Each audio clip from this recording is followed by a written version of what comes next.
Madame la directrice exécutive de l'ONU-SIDA, Madame la directrice générale de l'UNICEF, Madame la directrice régionale de l'OMS, Madame la coordinatrice du PEPFAR, Monsieur le président de la Fondation Elisabeth Glaser, Madame la directrice de l'ICAP, Mesdames et Messieurs, à vos titres et qualités respectifs.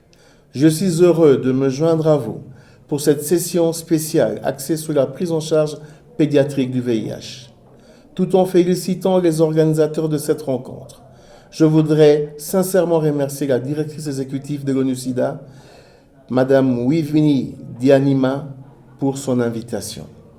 Je saisis cette opportunité pour saluer les efforts de tous les acteurs engagés pour le développement et la promotion du bien-être des enfants. La problématique qui nous réunit aujourd'hui, à savoir mettre fin aux inégalités à l'égard des enfants dans le cadre de la réponse au VIH, constitue un défi majeur dans la réponse au VIH tant au niveau global, régional qu'à celui des nations et particulièrement des nations africaines. Selon le rapport mondial 2020 de l'ONU-SIDA, 38 millions de personnes vivaient avec le VIH, dont 1,8 million d'enfants. Parmi ces derniers, à peine 53% ont eu accès au traitement antirétroviral contre 68% d'adultes. Le taux de décès chez les enfants est de 14%, alors qu'il ne représente que 5% chez les personnes adultes vivant avec le VIH. L'Afrique porte le lourd fardeau du VIH avec 90% d'enfants atteints de cette maladie au monde. La couverture au traitement et le taux de suppression de la charge virale chez les enfants vivant avec le VIH demeurent faibles, comparativement aux adultes dans la plupart des pays africains subsahariens à haute endémicité. Dans mon pays, seulement 34% d'enfants vivant avec le VIH ont accès au traitement antirétroviral contre 66% d'adultes.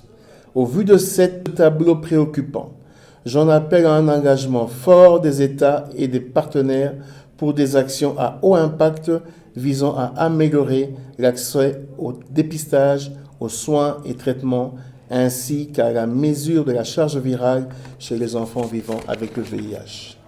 Mesdames et messieurs, j'exhorte également les États africains à fournir des efforts pour la production locale des médicaments antirétroviraux avec l'accompagnement des agences du système des Nations Unies.